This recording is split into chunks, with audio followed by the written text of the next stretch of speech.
Roofing contractors, have you ever wondered what goes on behind the scenes of a company? Maybe there's a vendor that you work with and you wonder, man, are these guys as good as what they seem? Do they have any issues? Do they ever have arguments? That's what we're going to do today. We're going to discuss all the facets of what goes into my claims care as I get joined by my business partner, my friend, Mr. Anthony Montero.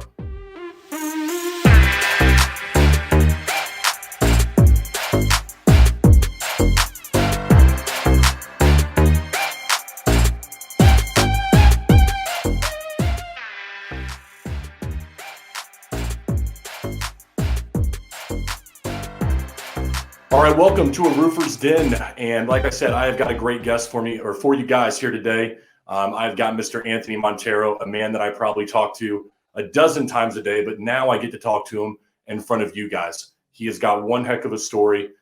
He has been a friend and a mentor to me at times, and somebody that has grown two successful businesses, and I think has a lot of great insight for you roofing contractors out there. How you doing, Anthony?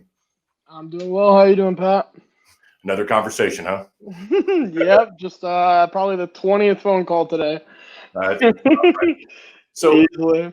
Anthony, I mean, tell me this, man. I know your story. I've sat down. We've probably told it, 50 times. But for the person out there who's just getting to know my claims care, who is Anthony Montero? Where'd you come from, man? What was it like growing up? And how'd you end up where you're at right now? Born and raised in Florida. Been in South Florida for the majority of my life. I am a proud UCF alum and not so proud FAU alum for my master's degree, but I will rep it either way. From there, I started working at a HOA collections company, about 10, 15 years ago now. Time flies. When you grow up, you never think you're going to work for collections and enjoy it, but something that I really did enjoy. It was a challenge, and it really grew my work ethic more than anything to where I am today. So bolted from there, started up Greenlight, which is also a collections company. Went through the process of that. Found a lot of different nuances within the industry, as you know, and here comes my claims care a couple years later. Really a great solution for roofers, restoration, anyone in the roofing game and insurance game could truly benefit from what we're doing now. How'd you come up with the idea? So, I mean, I know you work for one of the largest collection companies, like you said, for HOAs, and you move into the game of contractors and doing collections for them. But how do you go from collections to doing what you're doing with my claims care? What's the leap right there? It's a lot of banging your head against the wall. We over and over again. I couldn't figure out just where the hell are these collection files coming from? These people have money, their insurance claims. What's going wrong and how is it going wrong? It's just all about problem solving for me. That's what I'm good at. I always tell our clients, tell our prospects, whoever it may be, I don't know how to put on a damn roof. I could never put on a damn roof. I know how to do processes and procedures, and that's what I really enjoy. I think that's what makes us so great is, like our client the other day, Chris over at SRF said, I'm a geek, and that's what he likes about me. So what exactly then, I mean, I understand collections. Everybody understands the world of collections. Somebody decides not to pay a bill when a roofing contractor puts on a roof. They hold on to a payment. They decide not to pay their deductible the day that it's due, or they get on a payment plan and they default. But what exactly is a my claims care? What do we do at our company? And what this can you give kind of day by day of what we do to help contractors? Yeah, of course. A lot of what you mentioned is all problems related to the job itself, customer service, to aspects revolving this particular installation, none of which are really related to the customer having money.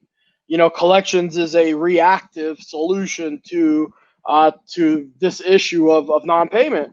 A proactive solution's taking it on, seeing what the goddamn issue is, and fixing the issue before it ever happens.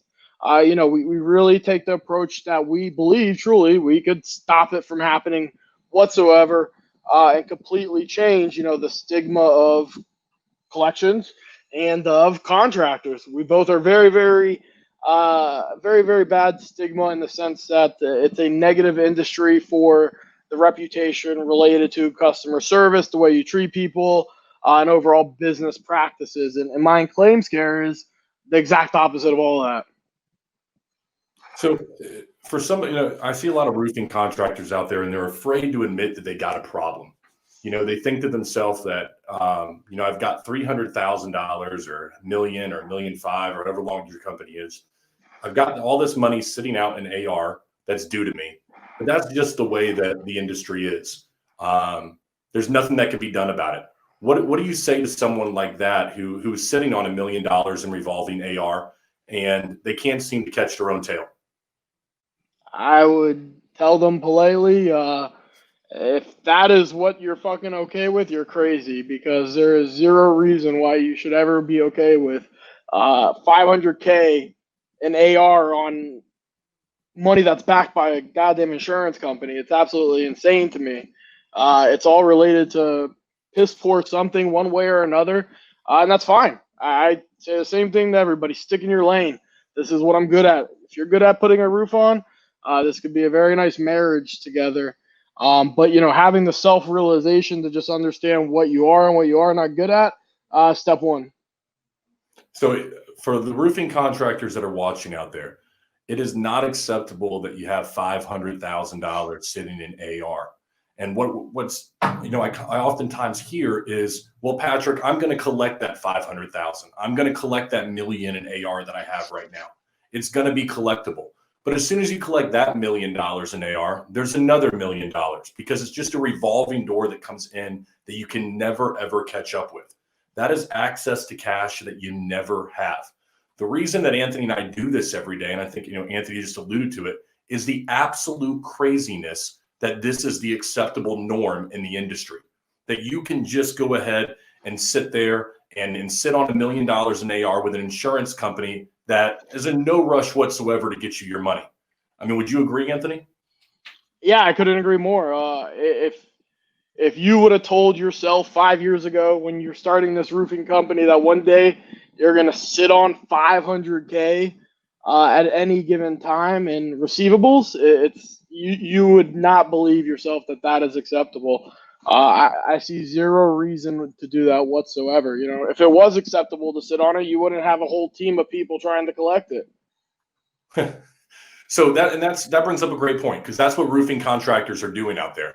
They're gathering up month after month. If you're a growing company, your AR continues to increase because you put on more jobs.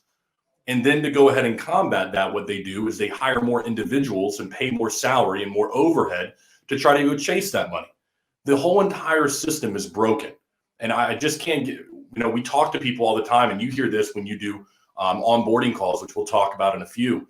But people tell us all the time, this is a savior program. I've been praying for you guys. I've been looking for something like this because, I have been seeing my AR grow. I've been seeing my costs go up.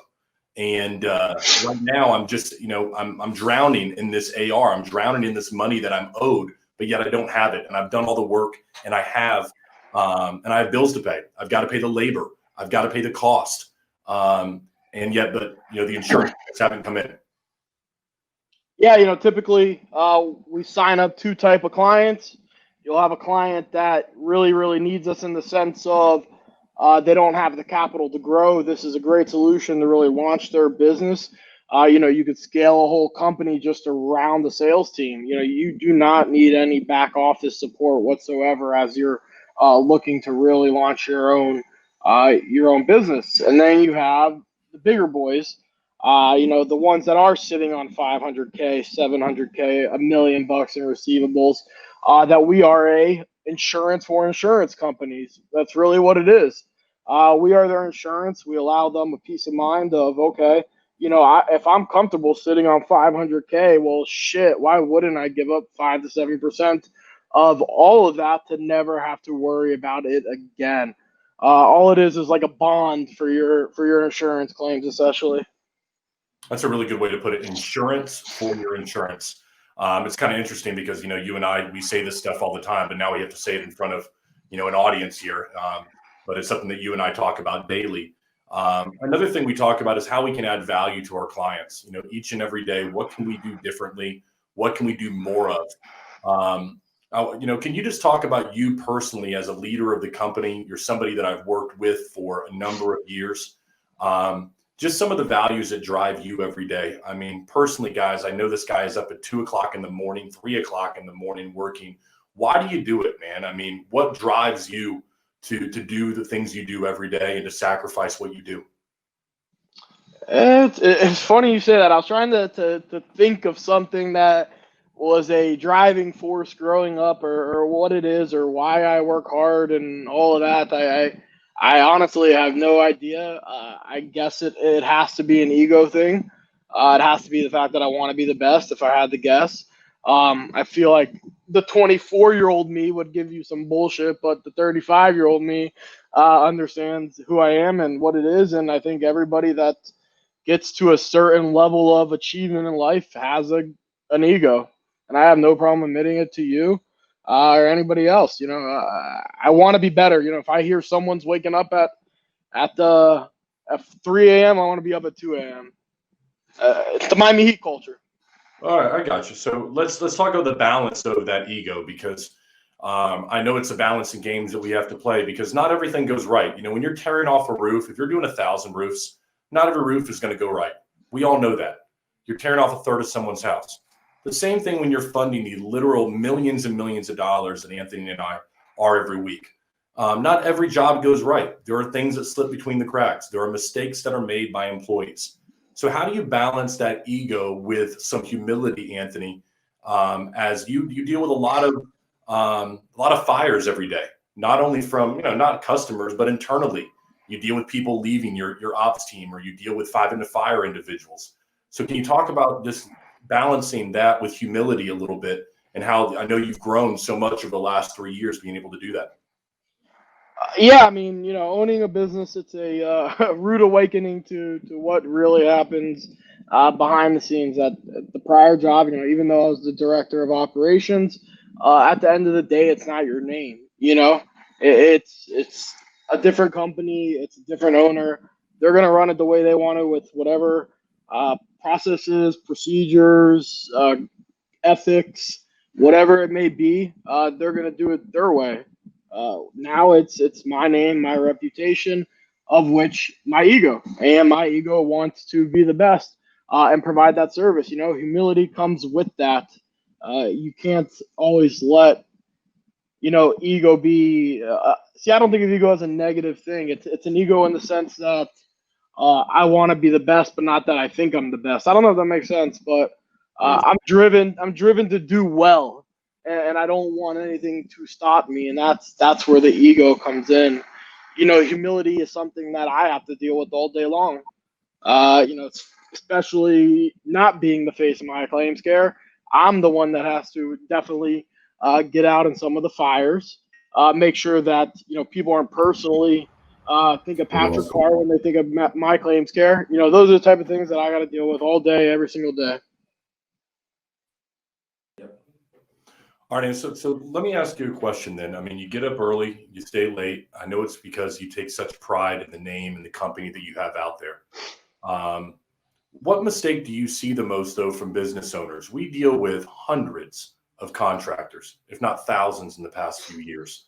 If you could lay your hand or you put your finger on one thing that contractors make a mistake of, what would that be? It's overextending themselves. Whether it's time, whether it's money, resources, it's whatever every owner does. I mean, we were talking about this the other day where we're at a place finally where we don't have to make promises that aren't within our realm anymore. You're not trying to give an extra inch here or an inch there. You have your service. You stick to your service, and you don't go outside of what you do. If I put a great roof on, I'm not going to do fucking gutters, because I don't do gutters. And when I try to do gutters, I'm going to go do gutters wrong. Just an example of what every owner does. as you grow, you're trying to do whatever you can to secure the business, and it backfires. It's backfired on me plenty of times. Sure. And roofing contractors, this is such a great example for those who are looking to grow out there. You got to bring in your sales team. You got to set the right expectations. Too often when we used to get files for collections, what we would see is that the sales rep went out there and made promises that were not on the contract. When that happens, at the end of the day, the expectations didn't meet the reality. And then you've got an upset customer. You've got a customer who doesn't want to pay, who said they were promised something, even though the contract says something different. You as a business owner may not be overextending yourself, but your sales rep might be. So you've really got to make sure you're setting those right expectations into what you can do for your customers. I think that's so essential, not to make promises that you can't keep. Because as soon as you go down that road, one promise turns into another, which turns into a small little thing you have to do here. Reputation is everything in the industry. And I think that a lot of, as you said, the smaller roofing contractors who are trying to grow, they make that mistake of trying to do so many promises, trying to just overextend themselves and what they're able to offer to their clients, when just doing a great roof is enough. If you try to overextend yourself, you try to say too much, you try to promise somebody the world, or you want to take this money off the deductible and you're not sure you can really do it, that is a file that ends up being a problem every single time. And we've seen it countless times again. What is the statistic, Anthony, with how many files we got in, was it 2019, that had to do with insurance? 80% of our overall file base is insurance related one way or another. Whether or not it's the deductible, supplement, ACV, depreciation, any way you slice the pie, man, people are getting quote unquote upset, collection issues, ripped off, whatever it may be. There is some sort of issue with expectations set to the customers to where they feel it is necessary and or okay to just take the insurance money. So that happens a lot. We see roofing contractors that overextend themselves. We know that can happen. So let's talk about the fail-safe in working with My Claims Care. How does My Claims Care interact with the process that the roofing contractor already has to ensure that there is not going to be a problem on the back end? Because we always want to make sure the expectation meets the reality for our clients and for homeowners. So can you talk about how our process is set up with My Claims Care to make sure there are never any issues with the process? Yeah, we plug in where you need us. That's the key. We don't try to overcomplicate anything whatsoever. At this point, I personally handle 90 to 100% of all of the onboarding myself for a client. It is a 30-day to 45-day process to where we're really getting down to the nitty-gritty and getting to know each other. I'm getting access to your system. I'm creating custom phone numbers, email addresses, local PO boxes for you. Everything that I'm doing is customized for you to be an extension of your company, because that's what we are. It's a partnership at the end of the day. Every additional sale that you get is an additional sell for me. So I would be silly to have anybody but myself onboard you to make sure that I'm optimizing the growth of my clients and my business too. Yeah, we've seen this, and we made this mistake in the beginning. I'll say this, and tell me if you agree. We tried to rush the process of bringing clients on board with My Claims Care. We saw what a great product we had. People loved it, and we just wanted people to start using it right away. But we didn't onboard them correctly. We didn't take the time to get access to their system, to know the files, to really take the time to care for the claim. That was a mistake that I think we made for maybe the first year of My Claims Care. I've made a lot of mistakes, but yeah, that was definitely one of them. We were smart to initially start with collection clients only. That gives you the opportunity to work with people that trust you. We got to test a lot out with that. But that being said, once you're super excited to try out the new bicycle that you got for Christmas, and then we try it out and we fell flat on our face. Yeah, and I think that's important for us to say. We admit to that there were mistakes that we made in the beginning.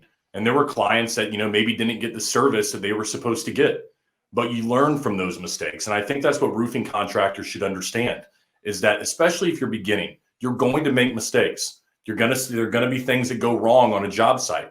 How you correct those mistakes moving forward will determine the level of success that you're able to obtain. I know that for us, for instance, having access to the system for many of our roofing contractors has been essential, as we've been able to go ahead and communicate with their back offices and be an extension of their back office. Can you talk about that, Anthony? What kind of customer service goes with My Claims Care? Because it's not just about paying a contractor, it's caring for the claim. So what kind of customer service actually goes into it for the homeowner? Of course, yeah, that's what we handle, A to Z, anything related to discussing the ACV, the depreciation. We're breaking down the terminology that comes with an insurance claim. A lot of these individuals, it's their first time ever filing a claim. That's a big deal. I've never filed a claim with my insurance company. I'm sure you haven't either. It's not something that you just do normally. So because of that, a lot of people have no idea what the hell to do or what the hell is going on. Why am I getting this check? What's a supplement check? I thought everything was paid. Why am I getting an extra check? We explain all that A to Z. If we thought just funding was the solution to the problem, well, we'd be way off, because it is all about the care. That's what we learned from collections, is that it's all about the care. So if we just came in there with money and didn't do the hard work that the money needs to nurture the relationship, we'd fail. We'd be in the same spot everybody else was. And I think it's we thought in the beginning that if we just funded the job for the roofing contractor, if we paid them immediately, that would be enough. What we came to find out is that you've got to care for that homeowner. And so we begin that process, obviously, at the very beginning when the claim is opened. We're not just jumping in halfway through. Can you talk, Anthony, what do we do right in the beginning? How does that process work when the claim is opened, introducing My Claims Care? So when the claim's opened, the contractor has the choice at that time, or when the claim's approved, up to them. Again, we plug in where it needs to be. But as soon as they tag us in their system, most people use AccuLinks, Job Nimbus, Job Progress. We're familiar with all of it. We get mentioned in there as either as a sales rep or an AR manager or whatever it may be. Get mentioned, boom, we take off and running. So we have all the notes. We have all the documents. We see who's talking. I'm calling the customer up and I'm saying, oh, hey, I see Patrick was out there the other day as your sales rep. I know the file. I'm not just some back office individual or some third party that has no idea who the sales rep was, who the production manager is. I know all of it. I'm an extension of your team. It's building a bond with them based off of common key points that we know. Yeah. So let's take a good client of ours, Lee Haight, over there at RRCA. I know you were working a file of his yesterday. When we call that homeowner, are we My Claims Care? Who are we when we call that homeowner to make that introductory call? We are identical to your front sales reps that are 1099 employees of the company. We treat ourselves just like that, except for the backside of it. So when we call, again, we have the custom phone number, the custom email addresses. We have local boxes if you're out of Florida.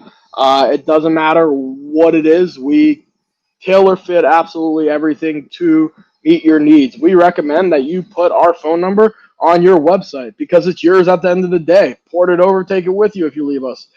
We're there. We're an extension of you. So we're calling as RRCA.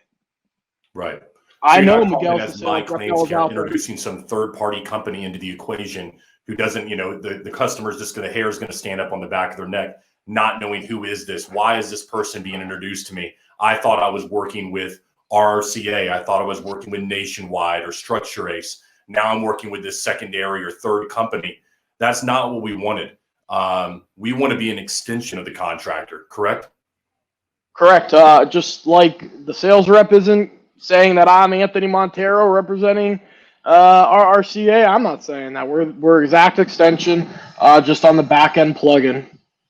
So what does the process go from there? Now that the claim has been opened with that sales rep, we've made a call and we've introduced ourselves and attached that individual over to the contractor. How's the process roll from there? We walk through everything with the customer, let them know the steps that are going to proceed. If they need deductible assistance, we could help them out 6 months, same as cash, as you like to say. Nothing out of pocket, just an additional service to add for your customers. If by all means you can get that $1,000, 2,500 up front, take it. It's yours. Just again, a plug-in for you. So we walk through the process. We let them know the steps that will proceed for both on the ACV check collection as well as upcoming production events. By any means, if they call us about production events, we do go back to the experts. We stick in our lane. Sticking in your lane is very important. So when they ask about a shingle color, like you say, or they have a question about gutters, I say, hey, Miguel's the rep. Let me get Miguel on the line with you, and he'll definitely give you the information so you are in a place to succeed. So now that roof goes on, are we done with the process once the roof goes on, or is there still more that goes into it? Because I'm sure that a lot of contractors think, okay, you're going to pay me for a roof right when it goes on, but then what? What's going to happen to the checks that get sent from the insurance company? It doesn't end right there. So as every roofer knows, the checks come later and the service remains. Otherwise, again, you end up 500K in the hole. So the service continues, and so do we. We're working with them on both our depreciation check and the supplement check, depending if we're funding or not. It's full service, as well as upon completion, we make sure that we touch base with the customer. We're seeing how everything went. We're getting feedback for both the sales rep and ultimately for the owner. You want to know what's going on out there. Renegade salesmen, as they like to say. That's the worst thing that could destroy your name and your reputation. So we are that extension of you as we partner together to really grow both of our businesses. It's important to us that we push for those Google reviews and or Facebook likes, whatever your preferred social media platform is. Again, that's all been developed through our onboarding process. Right. And so I think that's important for contractors to understand when they're working with us, is this is an A to Z solution. And essentially, Anthony, what we're really done and what we've begun to do more of is to take over that back office, to really make that back office really we're an extension of them, to be honest with you. And I think there's some value in that, in fixing your cost, because, as you grow traditionally in the roofing industry, what has to happen is that you've got to hire more people in your back office. You got to hire more people to chase down money, hire more people to get the phone calls from the homeowners. All that stuff we fix for the individual. We fix it for a small rate, and then you're paid right away and you don't have cash flow issues. For me, it just makes logical sense to be able to work with my claims care and solve those problems that countless roofers are dealing with right now across the country. Yeah, it's a no-brainer. I was talking to a client just yesterday about they needed to find an additional crew. So God forbid, that's the problems that you have to face now that your production's so far out that you need another crew. Like you 5 years ago would beat your ass for complaining about that. Talk about that a little bit, man. We got a shingle shortage right now across the country, don't we? That we do. Production is definitely delayed. So we, dealing with the contractors that we deal with, it's everybody, right? I mean, it's not just some contractors. It's not just some of the big boys or the small ones. Everybody's probably out, 4 to 6 weeks right now? That is correct. And what typically happens during that wait time, I'm sure everybody knows from AOB law, customers get antsy. This is such a huge point that I wanted to make here today with you, because I know, Anthony, we talked about it just this week. If you're a roofing contractor, you're probably waiting 4 weeks at least right now for shingle. During that time, it is essential that you go ahead and you get that homeowner attached to you, attached to who you are. Because if not, you got no AOB law anymore. They can cancel on your ass anytime they want to. So they can get that check in the mail for the ACV and they can start shopping around. And when they start shopping around, it's going to be in a race to the bottom of the pricing. And you're not going to want to be a part of that race. If you're a decent contractor, you're going to get beat out by Jim in a truck every single time. So what we're telling our clients is get involved right from the beginning. Let our team call that individual, get on the line with the homeowner, endear them to you as a contractor, and continue the communication so they never leave your side. Once you're able to move to production, you've got a happy individual who's been informed the entire way. That is the claims care difference. Yeah, and your sales rep selling the whole time. They're not sitting on a customer trying to nurture it. That's the next big thing is that Anthony, we see it all the time. I mean, if you're a contractor out there or you're a roofing sales rep, think to yourself how much time you spend chasing down money, how much time you spend getting in your truck, driving back to get a supplement check, driving back to get a depreciation, having to chase down that so you get your commission. All of that is a thing of the past when you work with My Claims Care. Anthony and I, every single day, fund multiple jobs, pay out RCVs so that sales reps get paid immediately. And I see sales reps just get burnt out all the time because they go ahead and they sell 10 roofs and it takes them 3 months to get paid for a roof. It's absolute insanity. What you should be doing is working with My Claims Care. You should go ahead and get the roof put on and then immediately get paid for it. That's an efficient way of doing business. Racking up a $500,000 AR makes no sense for anybody. Not at all. And that's, you're talking an established sales rep. If you're a project manager just starting off, imagine waiting 3 to 4 months to get your first commission check. Yeah.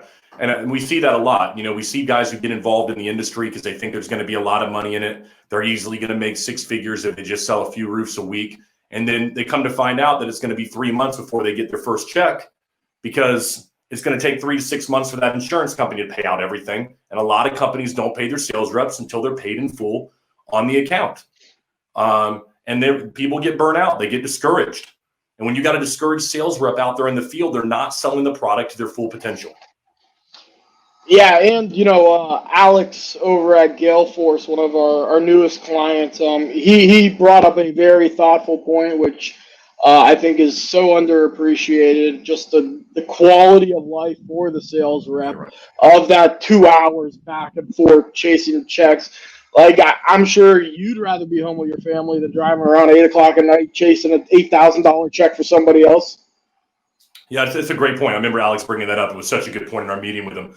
Is just quality of life for your sales reps. If you are a roofing you're a business owner watching this, you're a sales rep. Think about the quality of your life would be if you had 4, 5, 8 extra hours every single week to where you didn't have to chase down money.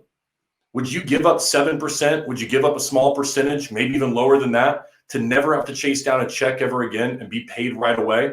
I think that most people watching this would agree wholeheartedly on something like that. But they just don't know there's a company that makes that possible. Because there's never been a factoring company that understood roofing. I can't tell you, Anthony, the number of times I make presentations and somebody says to me, are you a factoring company? I'm not a factoring company. I'm not some lender here or anything. I'm a guy, and Anthony is a guy who sat there and did collections and saw a need in the industry that wasn't being met for roofing contractors.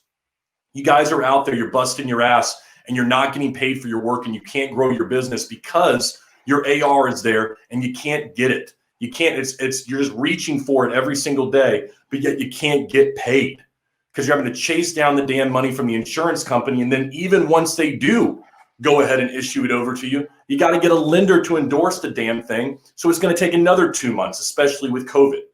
The entire process is absolutely broken. And so that's what we tried to do here. We tried to fix that process, not with a Band-Aid. We did reinvent the wheel. And Anthony, I don't think you give yourself enough credit for someone who started this. And we don't have any competition across the country right now. We are the ones who do this. We don't pitch against anybody other than we pitch against the way things used to do, or the way they used to be, I should say. Yeah, if I had to guess, the guy that invented the wheel, it was probably a tough pitch at first because no one knew what the fuck he was talking about. And that's what we face a lot of times. It really is. If no one has any idea what you're explaining, like they don't get it. It took so long for someone to actually get it. And like you said, we're so far from a factoring company. All they do is give you points. They don't do anything with respect to actually chase the money. What factoring money chases their own money? Well, no one does, because all they're doing is Yeah. just giving the money and then they're putting somebody on a payment plan and they're making the interest on it. And that's not what we do. We don't just loan out money and then go, that's not it. It's called claims care for a reason. We're caring for the claim. And I know that sounds kind of cheesy to say, but we are the entire process. We are holding the homeowner's hand, being an extension of the damn contractor, and then just completely flipping this damn model on its head that says you've got to wait months to go in and get paid for something. Yeah, couldn't agree more. We care for two things. We care for the claim and we care for your capital. That's the way I see it. So let's turn our attention to this, man. You got to balance an operations team, and you've got to balance me, some loud sales guy out there in the field. How do you balance the two? You're the middle ground as a CEO, and I say this because I know there's business owners there that have their sales team that's out there door knocking right now as a roofing contractor, and they've got their ops team in a back office that's scheduling, moving things to production, doing permitting. What advice do you give to somebody who is trying to balance those two, man, between a sales team with egos who think that they're the most important and an operations team that sits there and is making things happen every day? I'd say a lot for a very long time. I stuck with what I knew best, and I stuck with the back office and operations. And I've always been an email guy and a technology guy, as you know. But once you just really step out of your comfort zone, embrace the other side, whatever the other side may be, you're going to become better at it. You're really going to excel across the board, and that's the way you can really get a grasp on your business. Man, I used to hate picking up the phone, and I used to hate being the guy that made the calls and doing that. And from collections, I don't trust anybody, so I want it in writing. And I'm the exact opposite of what you would envision for sales, but now I love it. I really do. I love it all day long. I was telling you the other day. I was speaking to Brendan over at First Class Roofing today. I called him to check in. When I told him, I was like, I'm so proud of myself. I called you to check in. I never would have done that before. And they like it, man. Clients are your friends. It's so much better than collections, God. I think one of the biggest distinctions you made, and I'll say this, and I remember us having this conversation, and this would be my advice to a lot of people is start understanding that everybody is in sales and everybody is in operations. Yeah. You guys don't have one side of the business versus the other. Your operations team, when they get on the phone with somebody, has still got to be selling your company. It's not just like the sale is done once you get somebody to sign on the dotted line. I think one of the things that allowed us to succeed with is just understanding that we all are a team. It's not one side of the business and another side of the business. It doesn't turn over once you go in and you sign on the dotted line from sales over to operations. It's everybody's responsible for that client, for that homeowner, setting it up from the beginning, putting the right information into the CRM, the simple things that will trip somebody up, right? Couldn't agree more. It's a 100% a team effort. Technology can only do so much. One person can only do so much. You rely on everyone to succeed. So, again, I embrace what you're not good at and enjoy it. That's it. You got to learn all facets of the business. Yes. But I think you do make a good point. You've got to put people in a position to succeed. If I had to do operations, what Brent, our operations director, does a fantastic job every single day. If I had to do what he did, I wouldn't be able to do it. I would burn out within a matter of days.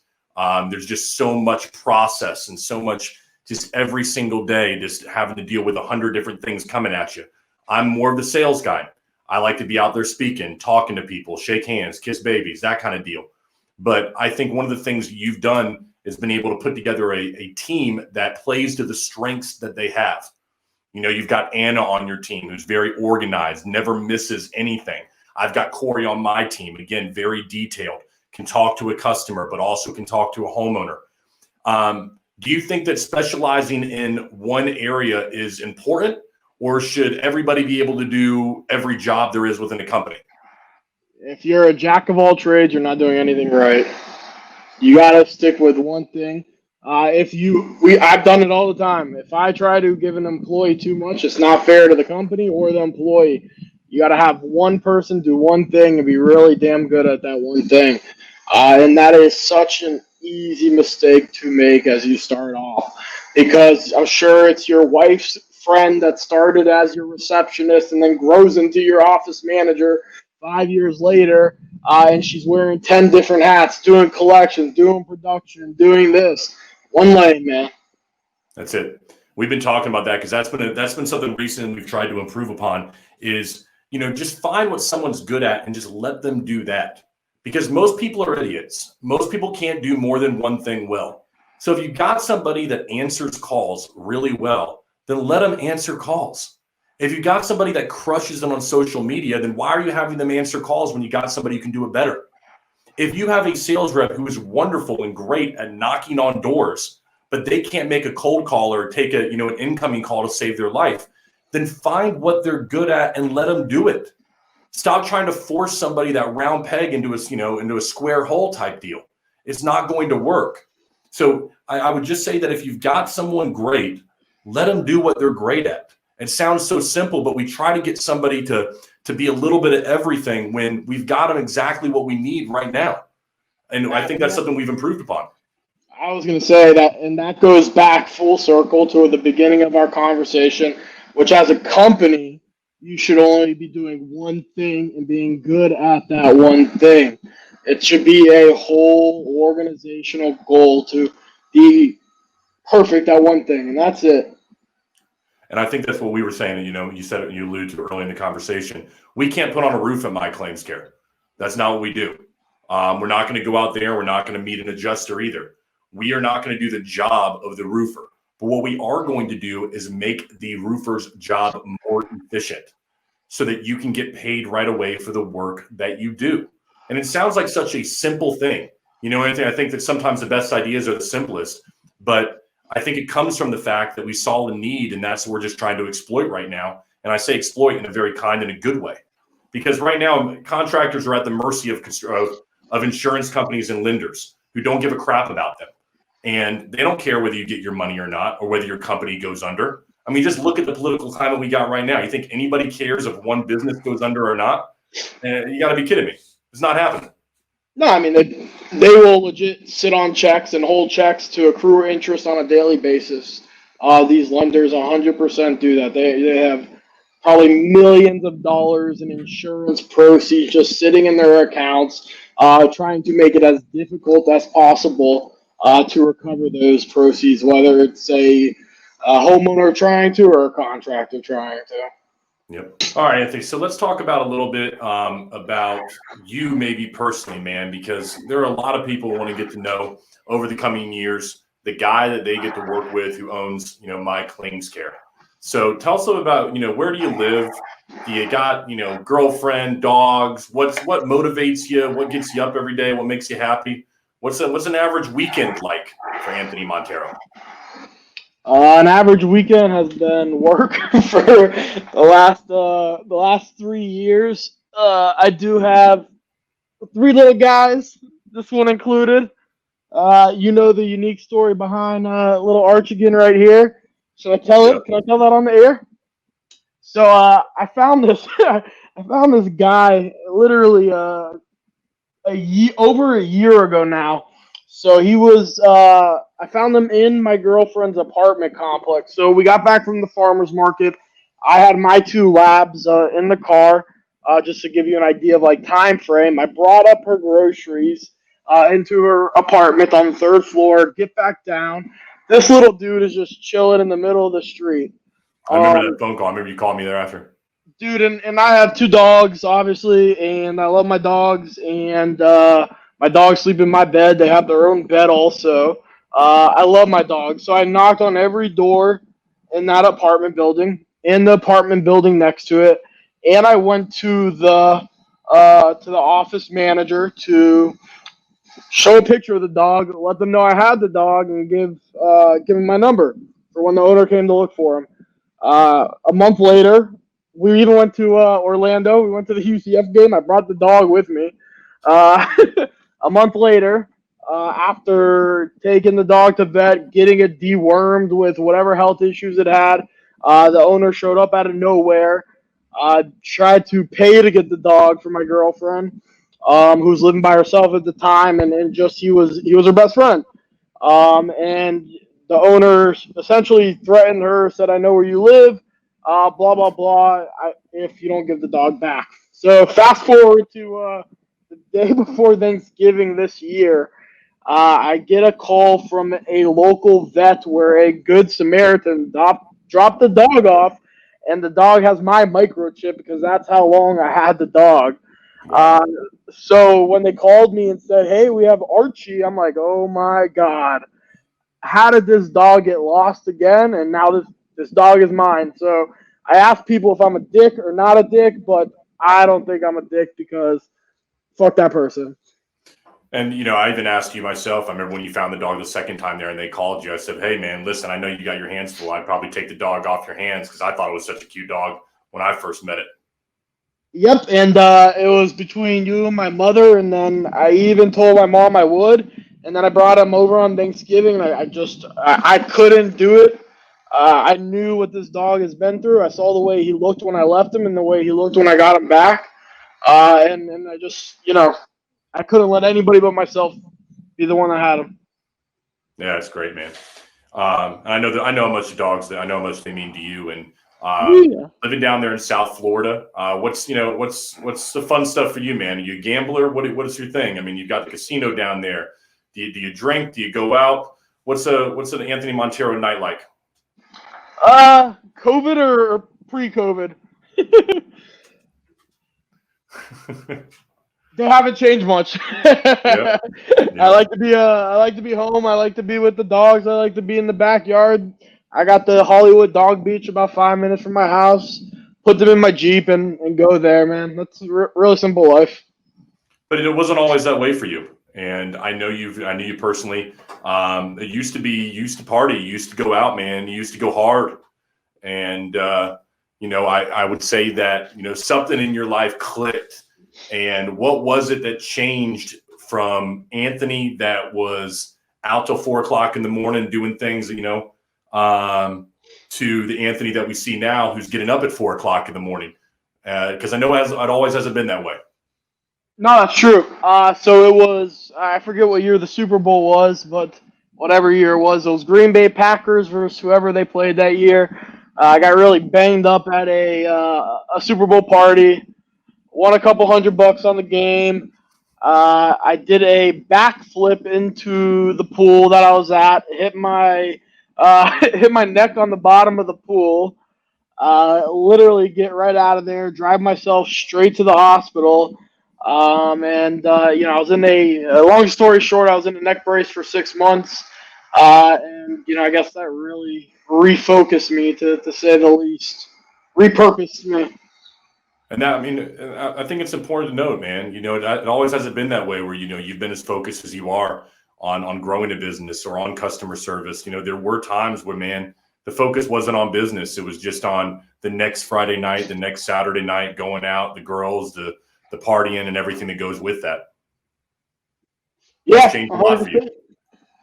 It definitely has. It's been 11 years now, 12 years, 13 years, something like that. Very shortly after that happened, I went back to FAU, got my master's, and really turned it around from a business standpoint. The gentleman you're having on next, Rashad, a customer of ours, he's goddamn 24 years old, and he's already doing things that I wish I was doing at 24. This dude is super impressive. Yeah, Rashad Henry with Structure Ace. We'll have him on in a few minutes. And, Anthony, I would just ask you this, man, as we kind of come to a close. What advice overall would you have for roofing contractors who are considering using a company, not like, because you're not going to find one like My Claims Care, but they're considering using My Claims Care, and they have some kind of apprehension? What advice would you give to those individuals as they make that consideration? Onboard us, one file, and you'll see. The onboarding process is legit. The way we put the time and the detail into understanding what you're doing, the consideration that goes into it. We're not just trying to have you fill out an application and factor your money. You will see what goes into it, whether you have the intention of giving us 100 files the first month or one file the first month. we're going to treat you exactly the same. And that's very true. And I'll end on that by saying that, when you work with us, Anthony and I not only are business partners, we're friends. We have these kind of conversations 20 times a day about customer service, about the clients that we have, and how we can improve upon the process that we have. Two of the things that we improved upon were onboarding, ensuring that when somebody came on board with My Claims Care, they understood that we were going to be part of their process, part of their team. And then second to that, we didn't want to force anybody to use our product. When you sign up with us, you can send one file, you can send 100 files, and we do have clients that do both of those, and we're okay with that. Our goal is to provide you with a service that you love. And if you don't love it, then fine, go back to the old way of doing things. But we are very confident that when you work with My Claims Care, you are not going to want to go back to that old wheel. We're going to reinvent it for you. And then we're going to make sure that you're profitable and can scale your business. Anything else, Anthony? No, I couldn't agree more, man. You get both the brains, the process, the procedures, the sales, the everything. We take a lot of time and pride in what we do, and really do our best to encompass, your model, your goals, your dream. That's what it is. It's really trying to bring it all together for you, so you can go on there, put that roof, and move on to the next, and really, really bring it all together. And I appreciate that. It's a privilege to work with you every day, even when we argue and yell at one another and cuss each other out at times. It's not always rosy. It's not always great, but times like these are definitely fun for me. I would like to appreciate you coming on, Anthony. Thanks everybody for joining us for another episode of A Roofer's Den. Thanks everybody.